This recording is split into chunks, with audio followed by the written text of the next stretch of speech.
vocês, em nome da Brafip. Para quem não me conhece, eu sou Roberto Maier, sou empreendedor e atuo como voluntário na Brafip. Atualmente ocupo a posição de presidente e, em função disso, me confiaram a condução dessa apresentação. Eu gostaria, então, de agradecer não apenas pela presença, mas também pelo interesse de todos vocês nesse tema da inovação em colaboração. Nós vamos tratar hoje da nossa chamada de ideias. Ela é caracterizada também como uma ação colaborativa. A Brafip, ela conta com um número significativo aí de entidades que participam diretamente como membros e outras que participam dando apoio, patrocínio às nossas atividades. Antes de entrar propriamente na questão dos detalhes da chamada, eu queria rapidamente aí apresentar o contexto da Brafip.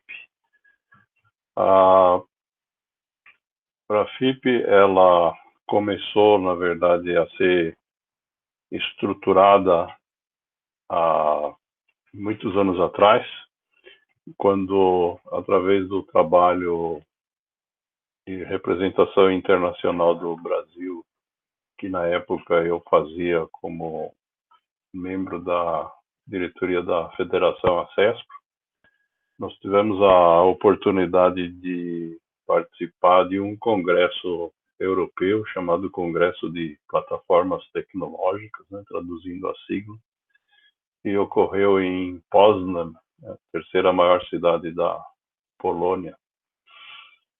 E nesse auditório aqui, que pertence ao Instituto Politécnico da Universidade de Poznań, nós somos convidados a participar de um evento junto com representantes de outros países latino-americanos e, obviamente, de praticamente representantes de todos os membros dos países da União Europeia, a procurar estreitar laços com o trabalho das plataformas tecnológicas europeias.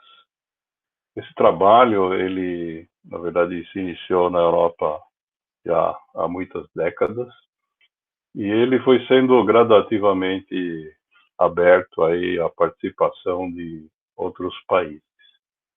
Graças a esse trabalho, em 2011, nós usamos a participação na ALET, a Federação Ibero-Americana de Entidades Empresariais de TI, onde a CESPRO representa o Brasil, e nós temos a participação de mais 16 países da América Latina, além de Espanha e Portugal. Nós conseguimos ali, então, numa audiência no Parlamento Europeu, defender, depois foi aprovada a participação das empresas da América Latina nas chamadas de inovação europeias. Esse processo, ele, entretanto, teve algumas, não digo dificuldades, mas desafios pelas características da nossa região aqui na América Latina. Nós não temos, como ocorre na Europa, uma tradição de colaboração internacional. Mesmo os países do leste da Europa, que foram os países que originalmente foram pensados como alvo, né, dessa tecnologia de gestão aí chamada de plataformas tecnológicas, já tinham uma interação humana intensa com os países da Europa Ocidental. E graças a isso, então, lá na Europa, a organização, né, desses grupos de interesse em colaboração, chamados de plataformas tecnológicas, se deu ao redor de determinados temas, como pode ser a construção de redes, ou a mídia eletrônica, ou a fotônica, ou energia solar, etc. Quando nós fomos desafiados em 2011 a reproduzir esse modelo na América Latina, nós percebemos imediatamente que não seria possível operar dessa forma, porque nós não temos, a nível internacional, dentro da América Latina, essas redes de relacionamento para construir grupos de interesse de imediato. Então, na época, a decisão que foi tomada é que as plataformas tecnológicas latino-americanas seriam criadas país a país. Desde 2011, então, nós tivemos aí a criação de 8 plataformas. Elas estão aí no slide, o México, a Costa Rica, Colômbia, Peru, Chile, Argentina, Uruguai e Brasil. A Abrafip, então, ela se constituiu inicialmente da mesma forma que as plataformas tecnológicas europeias, num grupo de pessoas que se juntaram como voluntários para trabalhar nesses processos. Alguns desses voluntários já tinham a experiência de participação em projetos específicos aí de chamadas de inovação da União Europeia, o que certamente foi muito útil. No entanto, nós tivemos aí, falando agora especificamente da Brafip, nesses primeiros anos aí de atividade, algumas dificuldades em função do formalismo que rege as relações aqui no Brasil, notadamente quando a gente vai conversar com o setor público. E em função disso, então, no ano de 2015, foi tomada a decisão da Abrafip ser transformada numa associação, não só de fato, mas de direito, com a criação de um estatuto, com a eleição de dirigentes e assim por diante. Dentro do trabalho, então, que foi desenvolvido a partir dali, nós definimos que a missão da Abrafip é fomentar a capacidade de inovação da indústria tecnológica com impacto nos diversos setores da economia, mobilizando as competências regionais, incluindo aí o que se costuma chamar tríplice hélice, os governos e o setor acadêmico, contribuindo para a qualificação de pessoas, para a promoção da pesquisa e inovação, em colaboração, seja nacional ou internacional.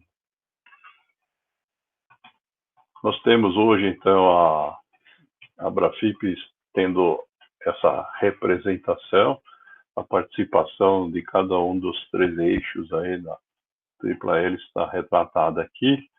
Nós temos, representando o setor privado, algumas associações de caráter nacional e outras de caráter local. O setor acadêmico é representado pela Sociedade Brasileira de Computação e o governo, em função das nossas condições jurídicas, participa como observador, como conselheiro em algumas atividades, mas não tem uma participação formal. Além da chamada de ideias, que nós vamos descrever agora no restante do tempo aqui do webinar, nós temos outras atividades, notadamente nós estamos trabalhando desde o ano passado na construção dessa agenda estratégica brasileira para pesquisa e inovação, que nós apelidamos de SRA Brasil 2020, seguindo a sigla em inglês, que é outra atividade que faz parte aí do modelo criado pelas plataformas tecnológicas europeias, visando criar estratégias para a promoção daquela atividade fim. No nosso caso, como nós temos então uma plataforma nacional, necessariamente esse processo passa pela proposição de políticas públicas. E esse trabalho ele já está bastante adiantado, nós já tivemos vários eventos, várias apresentações, nós estamos aí na reta final da construção do documento, que vai ser publicado com esse nome até o final do ano. e a gente vai apresentar a estrutura desse documento e uma série de detalhes que já estão elaborados num webinar que vai ocorrer daqui a 2 semanas, no dia 1º de setembro. Então, eu gostaria de convidar todos vocês a se inscreverem também para esse outro webinar, onde nós vamos estar abordando exclusivamente esse tema aí da agenda estratégica. Para quem não consegue ler o link de inscrição, é tine.cc/bsra0109, que é a data do evento. Com isso, então, eu concluo aqui a introdução, breve apresentação sobre as atividades da Abrafip e vamos entrar diretamente nos detalhes da nossa chamada de ideias. Essa chamada de ideias, ela já vem ocorrendo desde 2017. Nós temos aqui vários cards aí das chamadas anteriores. E nós estamos neste ano, então, a chamada 2020, desenvolvendo essa atividade pelo 4º ano consecutivo. Desde o início das nossas atividades, essa chamada ela ocorre simultaneamente em 3 idiomas. Ela não é limitada ao Brasil. Obviamente, nós precisamos coletar ideias em todas as plataformas tecnológicas e é aberto à participação de qualquer interessado, seja membro ativo ou não de alguma plataforma. Neste ano de 2020, o prazo para a participação se encerra no dia 8 de setembro. Então, nós temos aqui ainda algumas semanas para recebermos as ideias de vocês. O benefício, para a participação nessa chamada, ele foi pensado para ser alcançado de várias maneiras. Em primeiro lugar, nós trabalhamos um portfólio de ideias que está disponível no nosso site, um documento acumulativo das ideias que foram trabalhadas nos anos anteriores. Além do que, nós disponibilizamos aqui, como nós vamos liberar assim que acabar a apresentação aqui, para perguntas e debate, em eventos presenciais também, vamos falar um pouquinho daqui a pouco, e construção desse relacionamento para que essas ideias possam, de fato, prosperar para se transformarem em projetos de pesquisa de inovação em colaboração. Além disso, todos os projetos inscritos passam aí por um processo de classificação, cujos critérios nós colocamos aí na chamada do evento, vão ocupar uma boa parte aqui do tempo da nossa apresentação, se não talvez a maior, que vão servir para que as melhores ideias que a gente recebe a cada chamada tenham a possibilidade de se apresentar no nosso evento anual, chamado de Inco Day, através da realização de um pitch. Já nós vamos detalhar o funcionamento disso. Além disso, essas ideias que acabam sendo classificadas, elas recebem um suporte adicional através do relacionamento que a Abrafip vem desenvolvendo no exterior.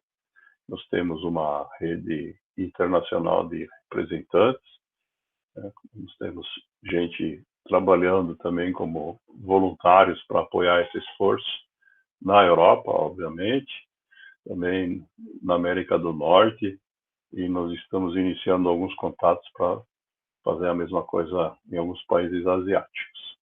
Além disso, nós contamos aí com parcerias com aceleradoras no exterior. Já tivemos casos aí de empresas de chamadas anteriores que acabaram sendo premiados com a sua participação em aceleradoras nos Estados Unidos.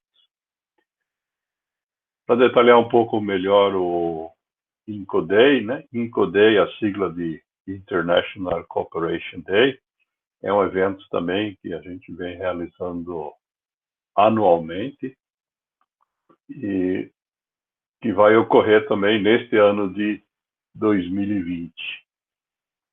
Ele já está agendado, esse evento ele vai ocorrer no dia 3 de dezembro de 2020, é uma quinta-feira, e a cidade sede desta vez vai ser a cidade de Campina Grande, um polo tecnológico no estado da Paraíba. A gente sabe que, dadas as condições atuais, talvez nem todo mundo possa estar presencialmente presente. Além disso, a participação internacional em eventos anteriores também, nós já tivemos essa mesma limitação, então para nós isso não é uma novidade aí gerada pela pandemia.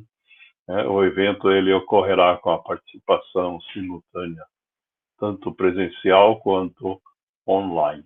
Nosso único trabalho aqui ao longo do ano é fazer o ajuste da proporção dessas duas coisas conforme a evolução das condições sanitárias.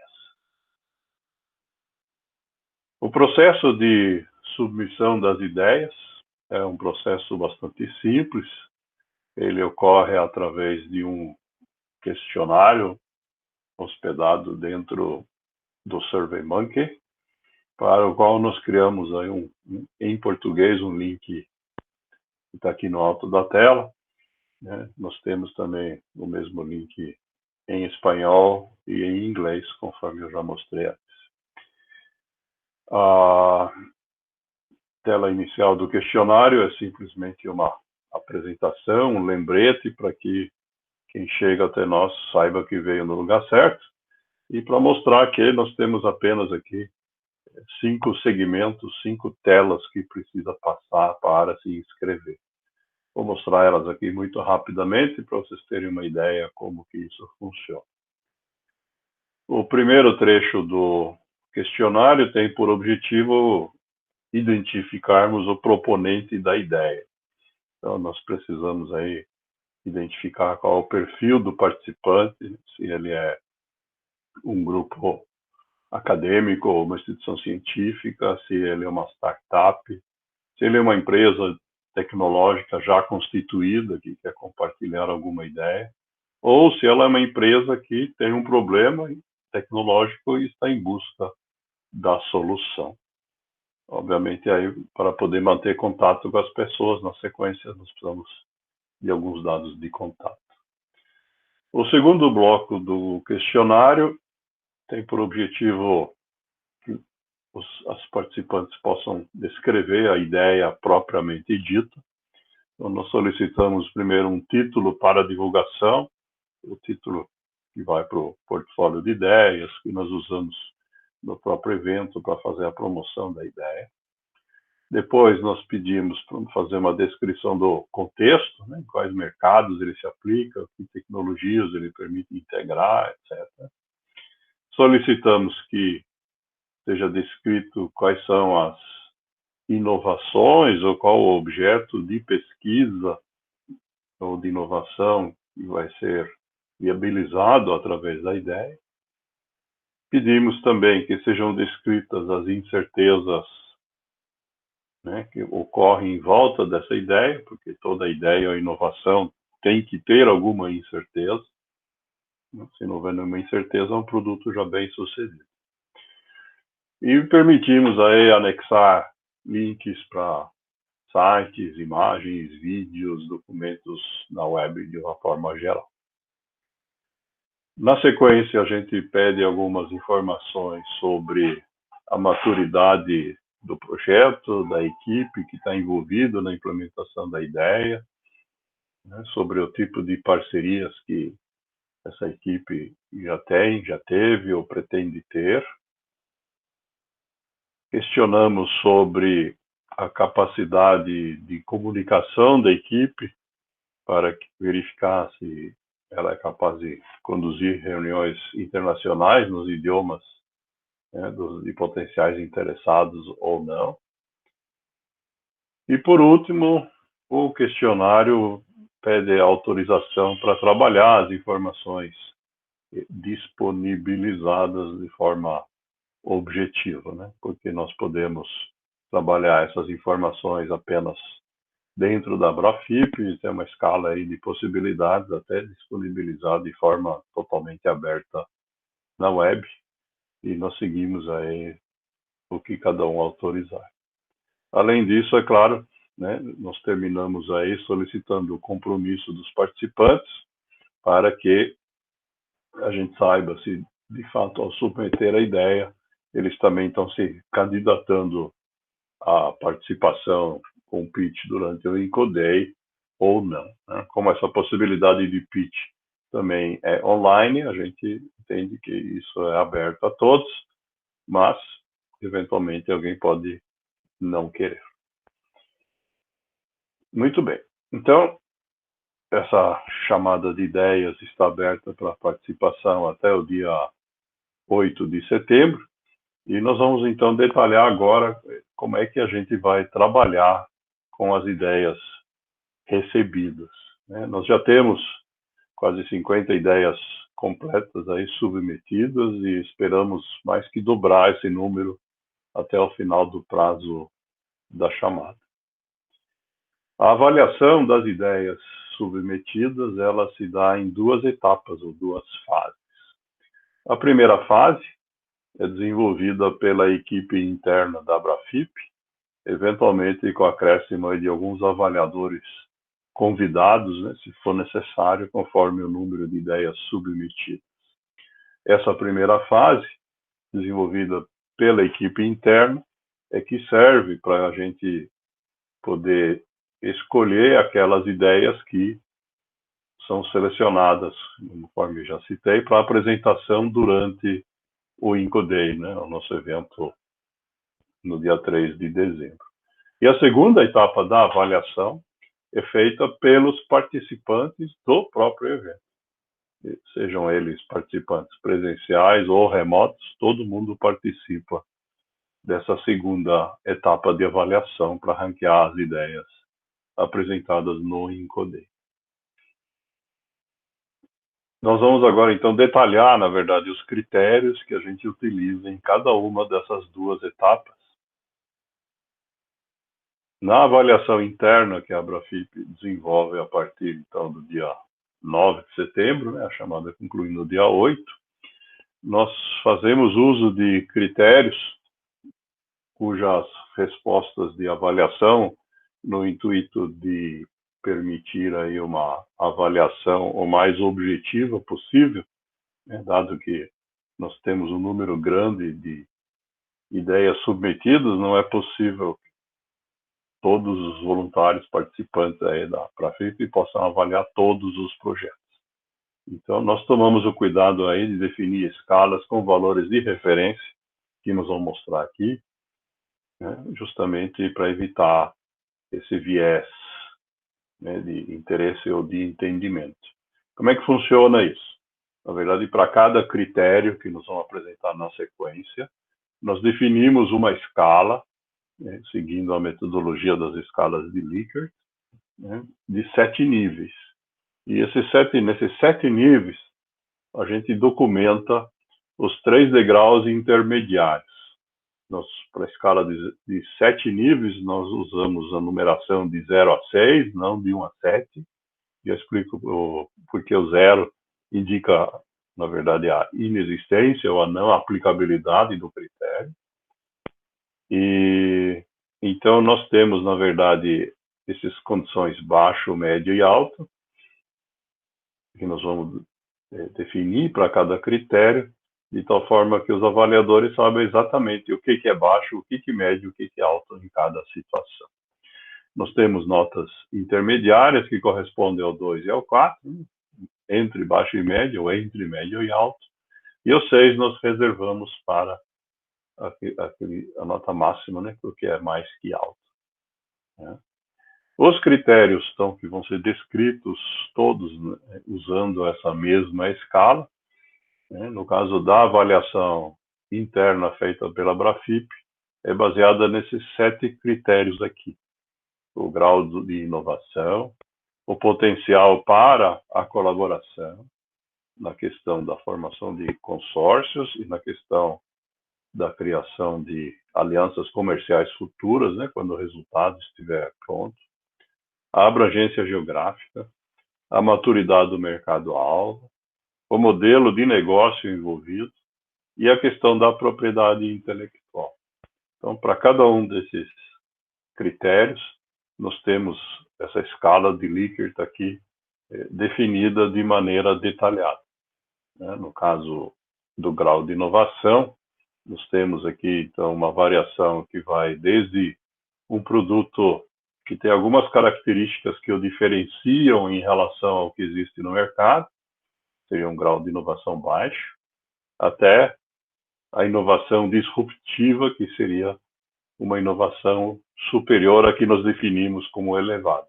Elevada, nós consideramos que se trata de uma inovação que inclui tudo o que veio antes, incluindo características novas e diferenciadas, mas incluindo aqui também obstáculos ao surgimento de competidores, seja pelo uso de determinado conhecimento, seja pelo uso de patentes ou qualquer outra estratégia aí que vocês quiserem se valer.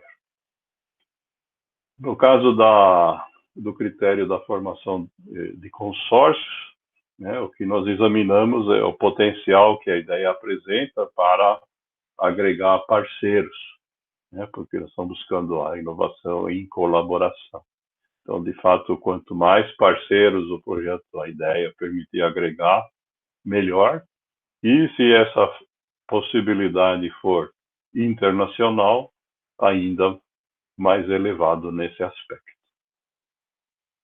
A mesma regra de quanto mais melhor, a gente segue na questão das alianças comerciais. Nós entendemos que as melhores ideias, quando transformadas em produtos, se elas puderem servir para a criação de ecossistemas de canais ou de revendas, como vocês prefiram chamar, então isso seria um plus adicional. Então nós classificamos aí esse potencial em função das características da ideia. O quarto critério é a abrangência geográfica, onde nós usamos aqui a escala de 0 a 6, então 0, quando a ideia só serve para quem a criou, até em nível global, passando aí por áreas geográficas cada vez maiores. Consideramos o indicador médio aqui, nota 3, quando a ideia é aplicável num país por inteiro. O critério seguinte é a maturidade do mercado-alvo. Nós visamos aqui observar o grau de transformação digital que já houve no mercado ou aos mercados ao qual se destina a ideia apresentada.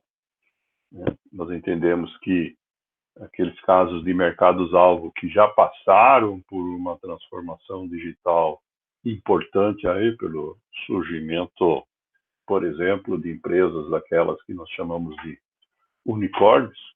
Então, a chance de conseguir emplacar uma nova ideia nesse ambiente é menor do que se a gente estiver trabalhando em mercados onde isso ainda está em andamento ou onde ainda está muito incipiente ou sequer foi tratado. O sexto critério é o modelo de negócios. Então, nós observamos na apresentação da ideia até que ponto o modelo de negócios para a comercialização da ideia ele já foi pensado, descrito, trabalhado, e se ele contém ou não inovações em relação ao costume existente no mercado. E, por último, nós trabalhamos aqui uma avaliação da questão da propriedade intelectual, isto é, de que maneira se prevê o conjunto das inovações que forem desenvolvidas dentro do projeto, envolvendo possíveis parceiros, de que maneira a gestão da propriedade intelectual gerada nesses projetos já foi pensada, não foi pensada, como isso é abordado pelo proponente das ideias. Okay? Então, esse é o detalhamento dos 7 critérios que a gente usa na primeira fase de avaliação por parte aí, então, dos voluntários que compõem Abrafip. Nós temos aqui, graças a um parceiro, está inclusive conectado aqui com a gente hoje, né? Vocês podem depois fazer perguntas diretamente a ele, né?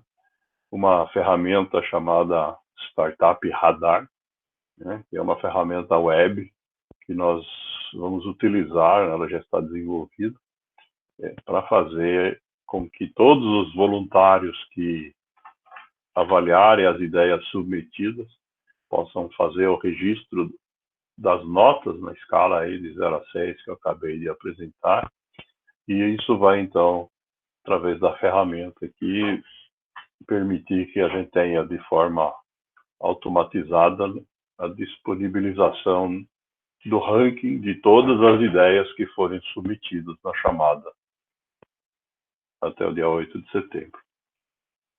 Nós vamos poder publicar isso, obviamente, no nosso site, e nós vamos, então, conforme já disse antes, convidar as empresas que estiverem no topo do ranking a participarem do INCO-Day. No momento da participação do INCO-Day, né, também já antecipei, a avaliação é feita por todos os participantes, sejam eles presenciais ou virtuais. E, obviamente, como essa avaliação ocorre durante o evento, ela tem que ser mais curta, ela precisa ser bem rápida, né, para que ela não acabe não tomando aí uma parte significativa do tempo disponível para o evento. Então, nós definimos que a avaliação pública, que vai ser feita durante o INCO-Day, ela tem apenas 4 critérios de avaliação.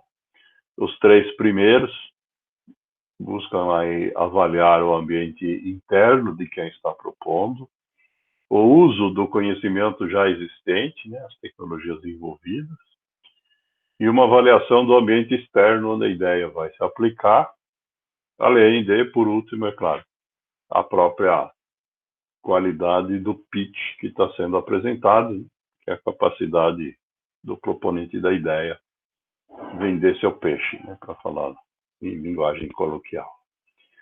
Da mesma forma que nos critérios que nós usamos internamente, esses 4 critérios, eles também são definidos usando uma escala de 0 a 6, e nós temos, então, para cada um desses 4 critérios aqui também a definição do que nós consideramos baixo, médio e alto, e acrescentamos também aqui algumas considerações. Obviamente, essas informações vão ser repassadas aos participantes no início do INCO-Day, porque nem todo mundo que estará no evento está assistindo aqui hoje.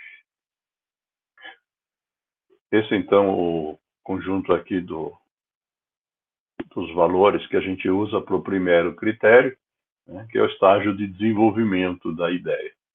Né? Quanto se a ideia já tiver sido validada, né, tiver um protótipo funcional, então nós consideramos que isso é melhor do que apenas uma ideia em fase inicial. Mas lembrando, é apenas um dos critérios, não é o único.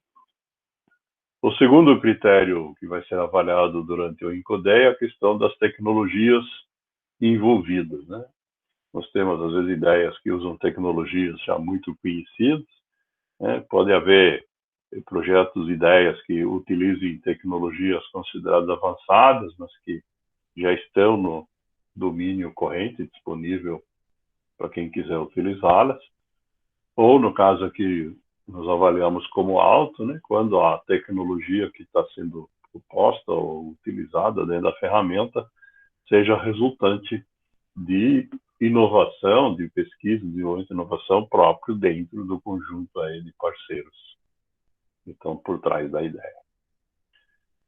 O terceiro critério público é o mercado-alvo. Aqui nós pedimos, então, para levar em conta tanto o tamanho desse mercado-alvo, né? Isso impacta o potencial de comercialização da ideia, como a questão da tendência desse mercado, se ele está em expansão, estável ou decadente, né? Porque nós podemos ter um mercado grande, mas que já não cresce, ou um mercado pequeno que cresce muito, e isso vai determinar as chances de sucesso comercial, né, de alguma forma, quando essas ideias forem concretizadas.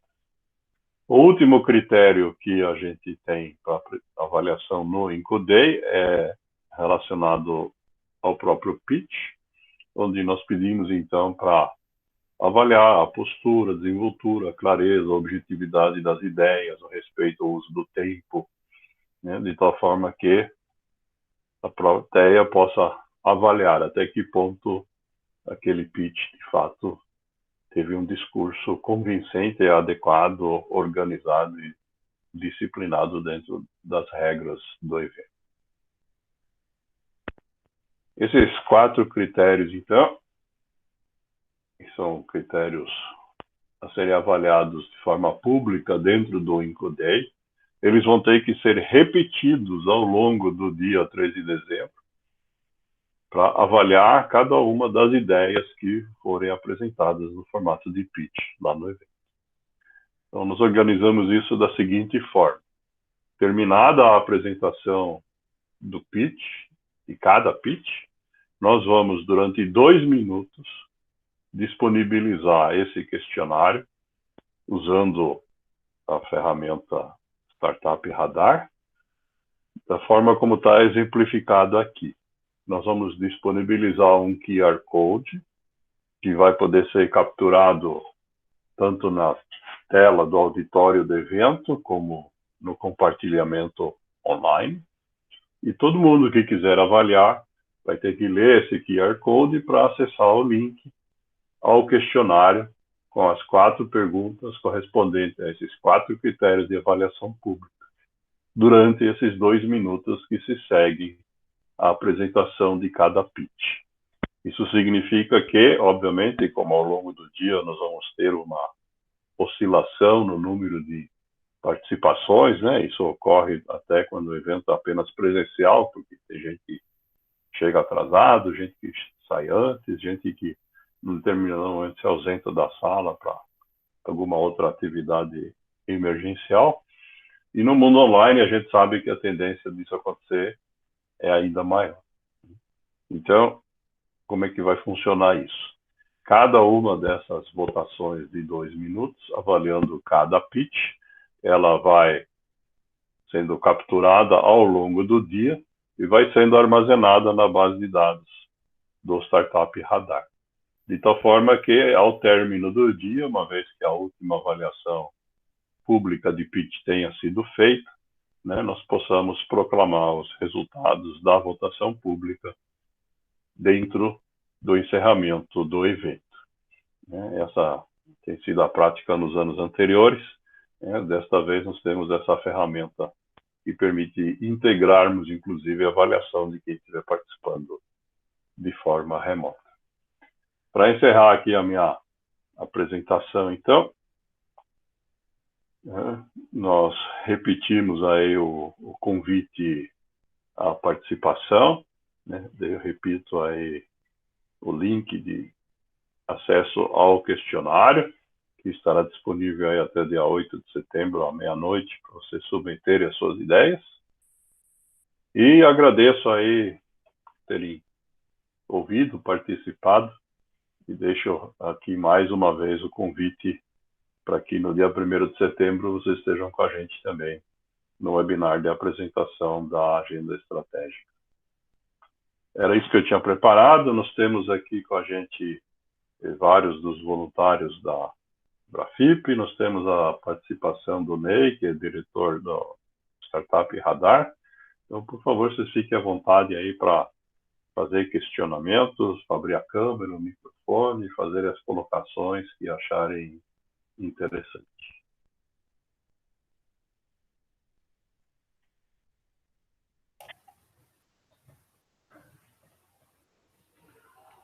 Olá, Roberto. Sim.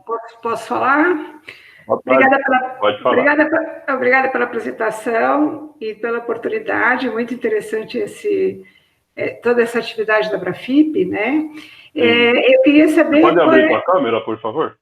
Posso, claro.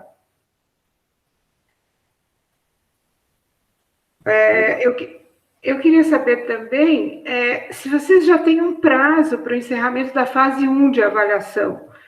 que vai fazer uma primeira seleção, segundo eu entendi, não é isso? Exatamente, de fato, essa data é uma data interna, mas essa avaliação, ela leva de 30 a 40 dias, porque no máximo, porque nós precisamos dar prazo às empresas, os proponentes das ideias que forem aprovadas, para que se preparem para a participação no evento. No caso daqueles que forem participar presencialmente, por exemplo, será necessário aí agenda viagem, etc. Então, nós não podemos avisar as pessoas na véspera nem na semana anterior disso.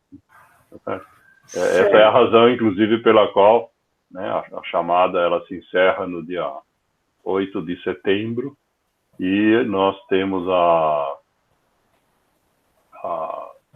o evento ocorrendo somente em dezembro, né, que é para dar tempo aí, né, de todo mundo fazer a sua organização e nós também temos tempo hábil internamente, né, essa preocupação, né, para poder encerrar essa avaliação, né. Nós pretendemos que essa avaliação seja feita inicialmente por uma pessoa para cada ideia submetida e para revisar eventuais vieses na avaliação dos critérios, nós combinamos que depois nós vamos ter 2 avaliadores revisores, né, da avaliação, né, se houver discordância aí, então os projetos vão ser reavaliados internamente antes da gente divulgar o artigo.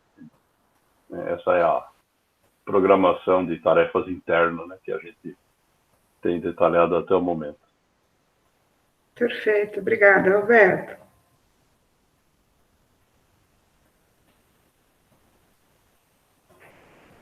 A Marília colocou uma pergunta aqui no chat. Quer falar, Marília? Prefere que eu leia? Pode ler. Ok. A pergunta da Marília é a seguinte, né?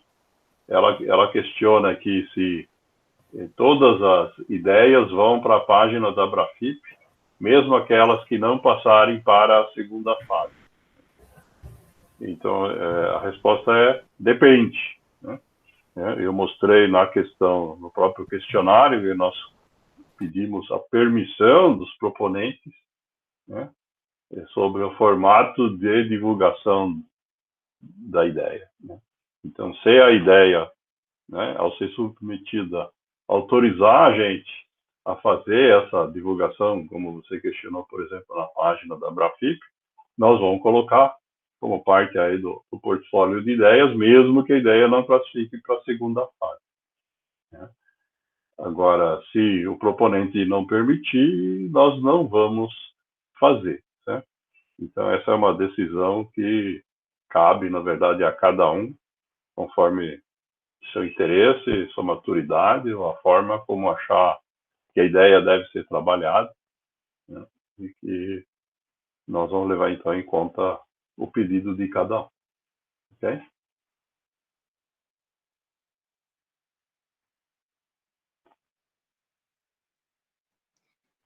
Posso falar? Claro. Eu pensei que ao submeter a gente estava concordando em divulgar, mas agora eu entendi que é optativo. No entanto, aquelas ideias que tiverem um score, né, uma pontuação boa, mas não foram escolhidas porque só poucas selecionadas é que vão falar o pitch, né? Aí a minha segunda pergunta é essa: quem não passar para esse pitch, na verdade, consegue fazer network e ver os parceiros? Eu fiquei pensando, as ideias que não forem para o pitch ainda consegue se conectar? Olha, eu vou contar para você como funcionou nas edições passadas do evento. Então, assim, nós já tivemos situações onde nós tivemos um grupo de ideias que se destacaram e as outras ficaram relativamente bem para trás na avaliação. E nós já tivemos edições da chamada de ideias, onde nós tivemos que fazer um corte aí dolorido, porque nós tínhamos muitas ideias boas e simplesmente o tempo disponível dentro do evento para a apresentação de todas as ideias não ia ser suficiente se a gente permitisse a participação de todos que tinham, de fato, apresentado questões e ideias interessantes, né? Então, essa é uma decisão que a gente toma no andamento, né, da avaliação da chamada, mas certamente nós temos as condições de apoiar, tá certo? E a primeira questão que a gente coloca sempre, né, nesse processo de construção do INCODEI, né, a gente convida mesmo aqueles que não forem selecionados para fazer o pitch, que participem do evento, porque vão ter a chance, obviamente, durante o evento, de fazer networking, conectar com os demais, etc. Tá certo? Esclareceu, Maria? Aham, é porque eu fico imaginando que no mundo real, no físico, né, a gente consegue conversar com as pessoas que estão no evento, mas quando é assim no Zoom, não tem como conversar, interagir, fazer um network. Aí A eu gente está fiquei trabalhando para ter imaginando, ferramenta que permita isso, né? Existem algumas imaginando ferramentas uma que pessoa que permitem visse o saídas título do para salas projeto. auxiliares, exatamente. Uma pessoa que visse o título do projeto pudesse botar um coraçãozinho, um legalzinho, um quero conversar, quero falar, sabe? Não, perfeito, né? E mesmo as ferramentas mais simples, né? É só lembrar que a gente sempre tem um chat à disposição para você fazer a troca, o contato inicial, e se for necessário, depois conversar com as pessoas por outro caminho, né? Outra pergunta simples aqui: quem já se inscreveu pode editar a resposta? Aqui a resposta é a seguinte: editar o que já foi digitado tem uma limitação do próprio SurveyMonkey no intuito de evitar aí que terceiros alterem as respostas. O que nós sugerimos nesse caso, se você tem uma versão melhorada da sua ideia, que você a inscreva novamente, ok?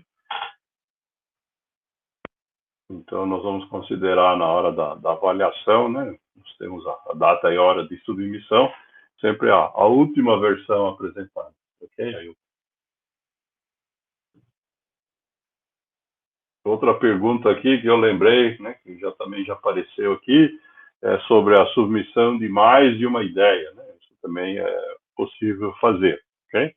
Só que o formulário ele foi pensado para a submissão de uma ideia por vez. Então, aqueles que quiserem propor mais de uma ideia, simplesmente acessam o questionário várias vezes, né? O único trabalho duplicado ali são aquelas 5 questões iniciais com os dados dos proponentes, né? Nome, endereço, telefone, e-mail. Precisaria preencher de novo, mas é possível submeter cada um quantas ideias quiser. Mais alguma questão? Alguém quer fazer algum comentário?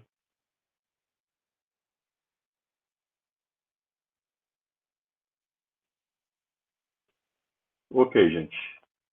Se não tem mais nenhuma questão, né? Então só me resta aí agradecer. Roberto? Sim, por favor. Eu sugiro que você dê a palavra para o Ney Grando, que é da Startup Radar, para ver se ele quer acrescentar alguma coisa, antes de você encerrar. Ney, está ouvindo a gente? Estou ouvindo, sim. Então, fica à vontade aí. Quer fazer um comentário aí, explicar melhor da ferramenta? Alguma coisa que eu tenha dito, complementar? No caso da ferramenta em si, como ela vai ser usada para fazer a avaliação das ideias, então não são os proponentes das ideias que vão estar avaliando, vão ser os avaliadores chamados pela Brafip para fazer esse processo, né? Então, essas pessoas já vão receber um manualzinho de orientação, vão receber as orientações devidas da Brafip, de como, que já foram feitas hoje, inclusive, mas provavelmente vai ter algum documento que explica, e vai ter o documento do Startup Radar que explica como que usa ele, né? Que é um documento simples, ele é muito intuitivo, nem precisaria do documento, a ferramenta é muito fácil de utilizar. Mas, mesmo assim, tem um manual que eu já forneci para o Marco Carvalho, que vai estar distribuindo para os avaliadores, tá? Então, isso com relação à fase de avaliação das ideias. Feita a avaliação das ideias, vão ser selecionadas as ideias, etc. e tal, que vão apresentar lá no dia. Então, para o dia também, a avaliação é muito simples, porque o usuário só precisa apontar o celular para o QR Code e, a partir do momento que ele lê o QR Code, aparece automaticamente na tela dele o formulário. Ele responde as perguntas e submete. Então, não há nem necessidade, como é uma página só, não há nem necessidade de manual ou de documentação para essa segunda fase, porque é muito simples, né? Então, é isso. Agora, com certeza, existindo dúvidas pelos avaliadores ou pelos supervisores de avaliação, que no caso o Roberto vai estar lá, o Marco Carvalho vão estar dando apoio, e se precisar de apoio da gente, a gente também vai estar tirando dúvidas, né, se surgirem dos avaliadores com relação ao uso da ferramenta. Então, fiquem à vontade para nos perguntar, né, e qualquer dúvida. No Startup Radar também tem o ideal é tirar dúvidas via Brafip, né? Mas se desejarem qualquer dúvida a respeito do Startup Radar, também tem uma aba de contato que pode ser enviado e-mail para entrar em contato com a gente. Se a Brafip desejar mais tarde, eu posso disponibilizar também o meu WhatsApp para qualquer eventualidade. Marco, Kival, o Startup Radar é uma ferramenta já existente, disponível, que foi adaptada para a Brafip, para essa chamada de ideias, é isso?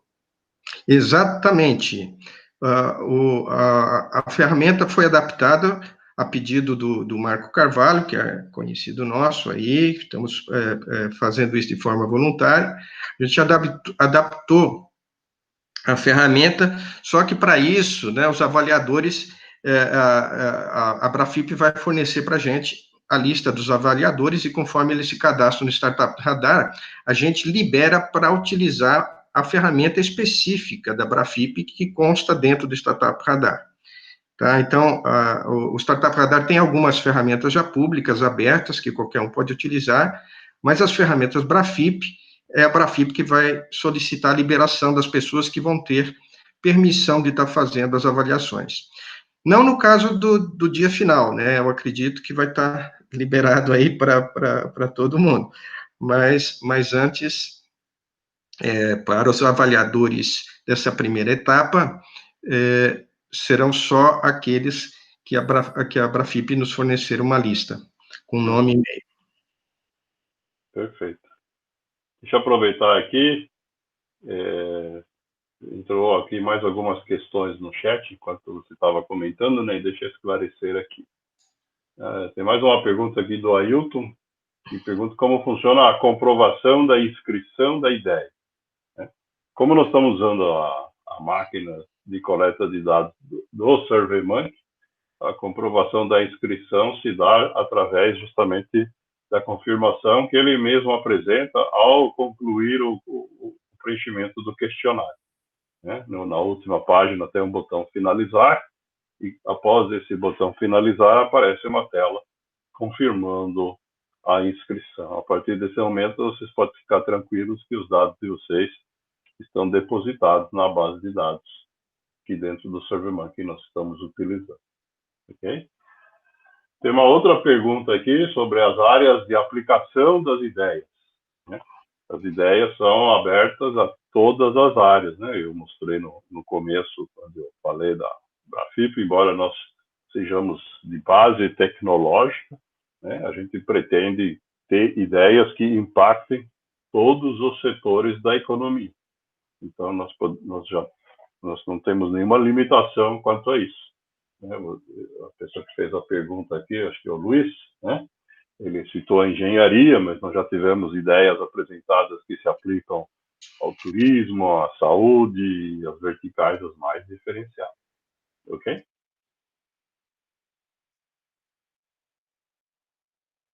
Mais alguém quer fazer uso da palavra?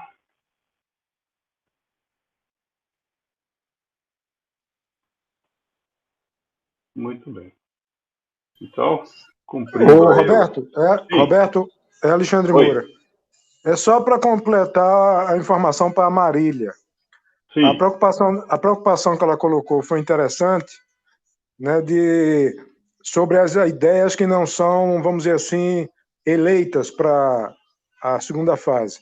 Marília, as que estão no portfólio, como o Roberto explicou, que basta ter autorização para ser colocada, eu te digo que algumas delas do portfólio atual,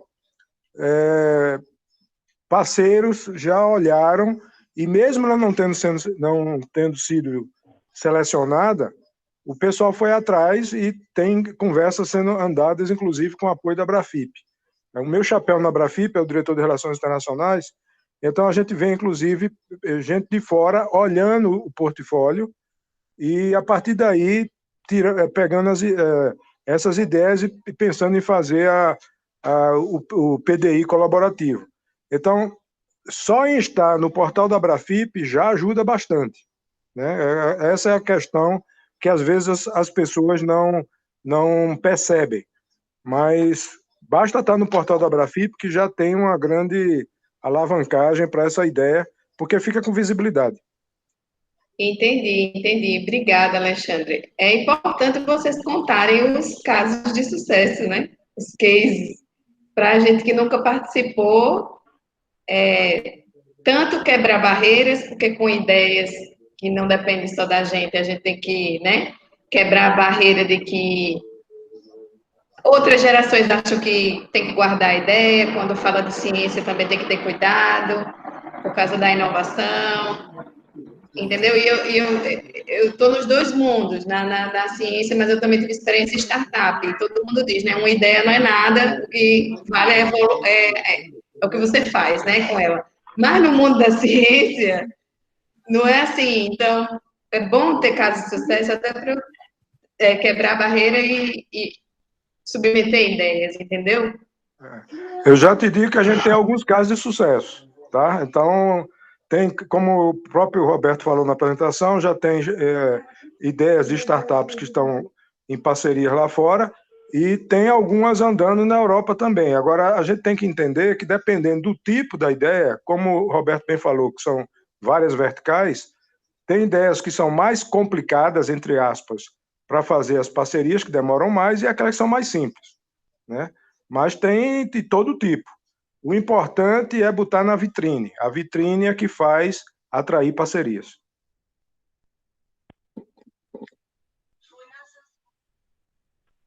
Excelente intervenção, Alexandre. Esclareceu, Marília? Beleza. Bom, vou dar então mais uma última chance aqui para alguém fazer alguma colocação, alguma pergunta. Por favor, Marcos. Só para dar o depoimento, eu participei em 2018, fiquei em 5º lugar lá quando eu Coros, e dali surgiu uma grande parceria com o relacionamento. Aquele projeto em si está ainda na gaveta, mas surgiram vários outros, inclusive a venda de uma parte da empresa via contatos feitos na Brafip.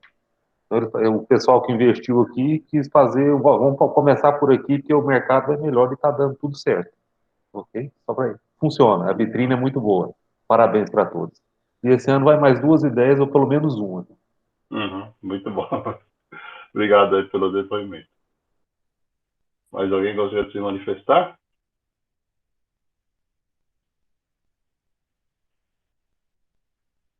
Ok, então, gente. Muito obrigado aí a presença de todos vocês.